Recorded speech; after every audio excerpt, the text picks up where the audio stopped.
Olá, bem-vindos ao Panorama de Biase. Esse é um espaço dedicado para falarmos de assuntos muito importantes para o mundo empresarial, assuntos importantes para a estratégia, para a tecnologia e inovação das empresas.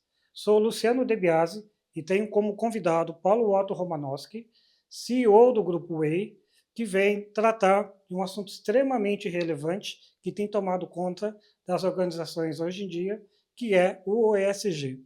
Paulo Otto, muito obrigado pela sua presença. É um prazer tê-lo conosco. Luciano, estou muito feliz de estar aqui com você. Sem dúvida alguma, transmitirmos a vida real, a vida prática para os nossos amigos é um momento exato. Muito obrigado. O prazer é meu. Paulo Otto, no meio empresarial existe muita dúvida do que é realmente o ESG. Verdade. Explique para todos nós qual é o conceito que está por trás da política ESG nas organizações. É verdade, Luciano. Em 2004, com um relatório mundial, Quem se importa vence, era em inglês, né?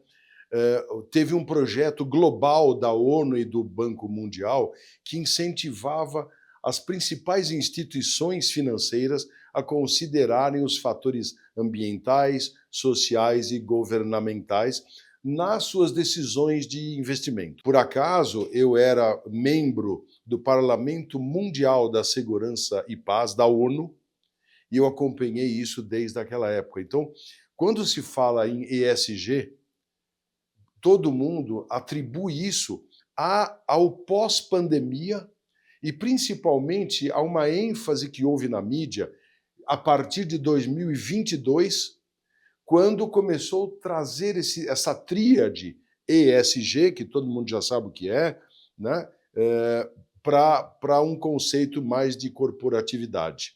E se tornou mais relevante. No entanto, sim, existem muitas dúvidas e inúmeros eventos de ESG.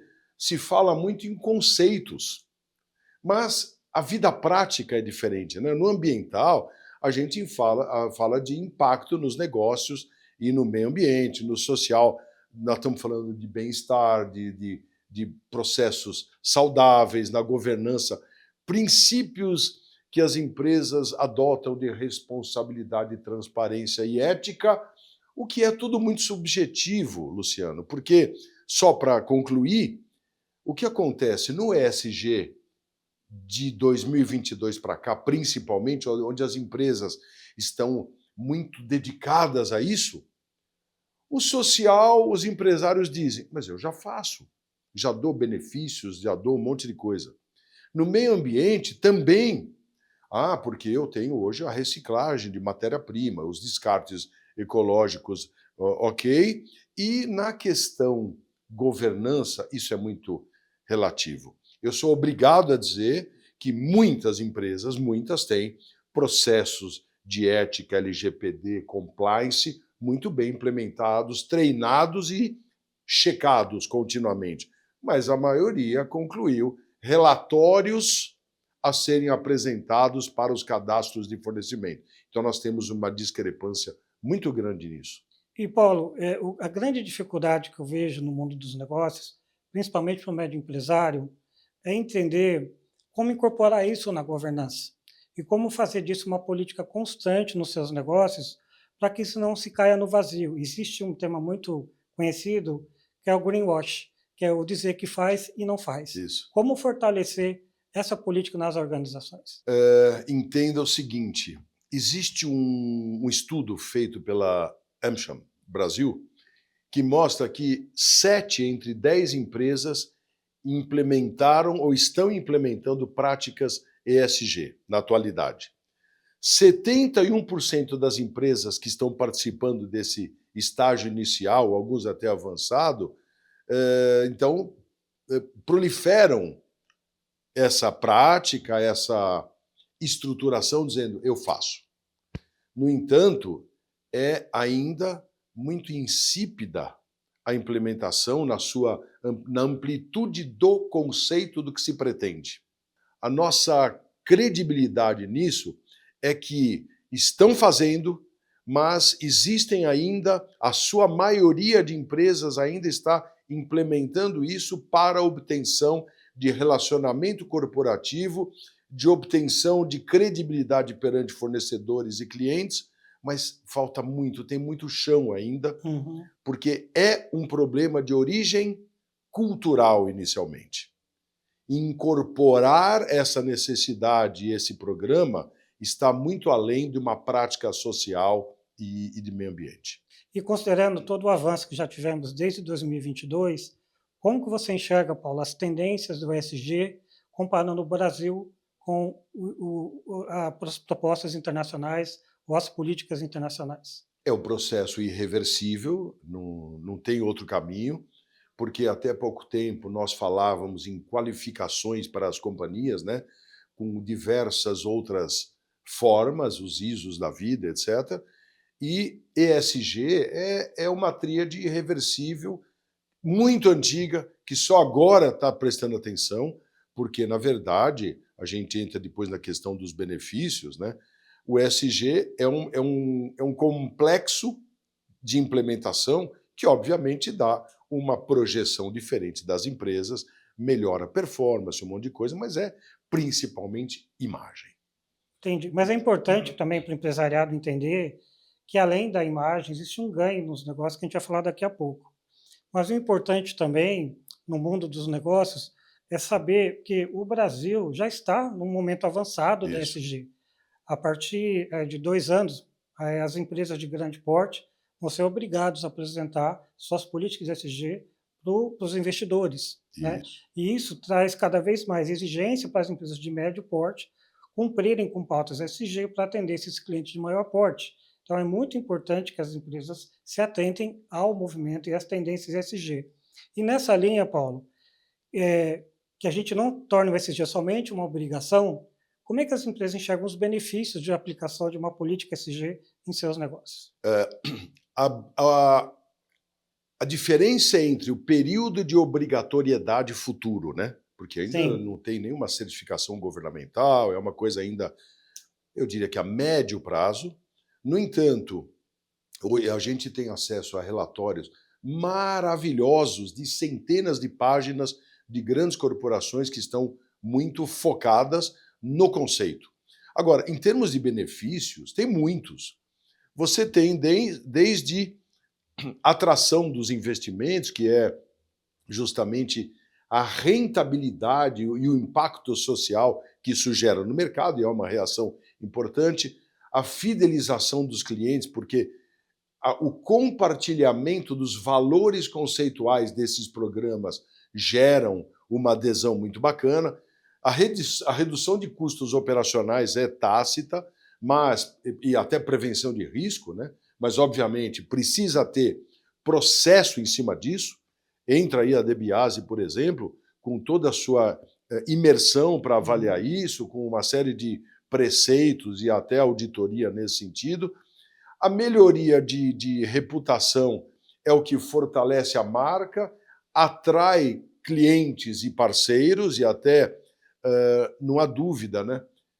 Fortalece a credibilidade da sua equipe de trabalho perante a empresa, redução de riscos com responsabilidade social é importante, inovação tecnológica e eficiência também é muito bom, retenção de talentos, como eu falei, que são a retenção dos seus colaboradores que têm prestígio, têm honra de participar da empresa, e tem acesso a financiamentos, que são as linhas de créditos que realmente podem abrir uma série de portas para a captação de recursos e sustentabilidade e transparência. Tá? Então, tudo isso faz parte do benefício. No entanto, só para também conceituar, eu participei de muitos eventos de ESG desde 2022 para cá, onde quando isso foi à tona, e eu ouvia aqui no alambrado nosso dos empresários o seguinte, tá, mas a gente investe, eu sei que tem benefícios correlatos, mas onde a gente ganha de fato? Onde está o resultado no caixa? Então, existem muitas oportunidades, inclusive para não só para determinados programas, mas para as questões tributárias. E aí entra até processos de imunidade tributária para algumas atividades, que isso não se divulga, isso pouca gente sabe. Então, existe resultado efetivo? Sim.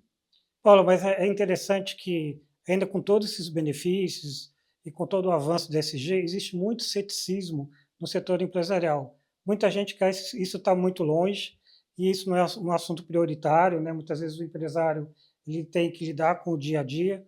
E como vencer esse ceticismo nas organizações? E, por fim, entender também, Paulo, como você enxerga que não só na organização, como isso pode se espalhar na cadeia de valor daquela companhia? Seus fornecedores, por exemplo, como é que eles têm que se adequarem, né, para atender o ESG da própria organização que está implantando esse processo? Então, o ceticismo é porque tudo aquilo que é novo e mexe com o ponto de equilíbrio da entidade, que são as pessoas, né? É o ponto de comodidade, tudo aquilo que é novo, ele vai gerar trabalho. Implementar ESG não é um processo fácil. Bom, mas para as empresas que implementam ERPs, softwares de gestão, que são caríssimos e levam meses ou às vezes ano para implementar, Um grande desafio, é um né? grande desafio. ESG não é uma implementação técnica. Começa com a mudança cultural. Eu tomo a decisão porque eu quero fazer. Eu quero fazer porque tem um ciclo de efeitos muito positivos. Esse é o primeiro passo. E aí começa com a conscientização, né? Primeiro, é interna. Primeiro tem de vir aqui dos Topo, acionistas, né? Do topo do dos. topo. Eu quero melhorar, eu quero implementar.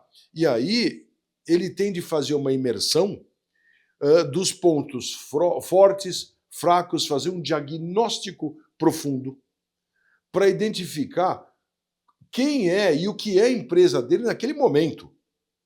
A partir disso é que começa um planejamento para a implementação.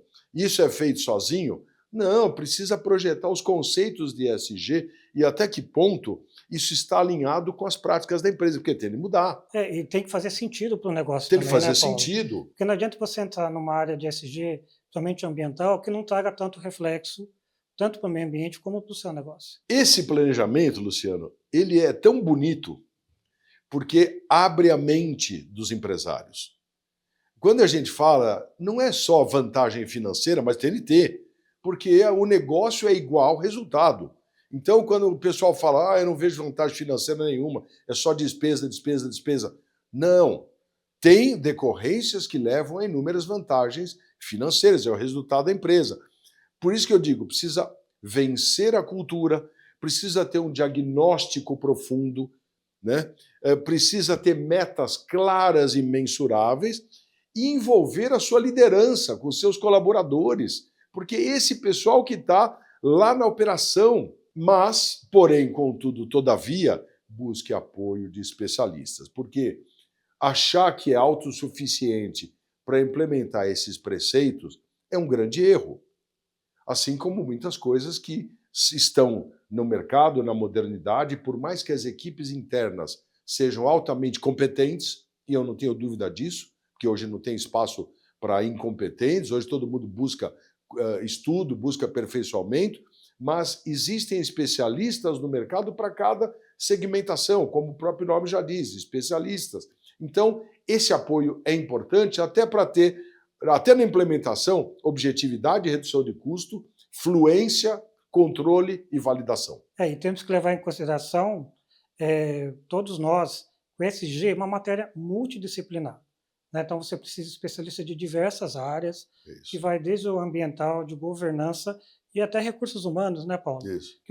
Que poder integrar toda essa política e colocá-la em prática. Paulo Otto, foi excelente o nosso bate-papo, trouxe esclarecimentos para o mundo empresarial, trazendo aspectos práticos do ESG.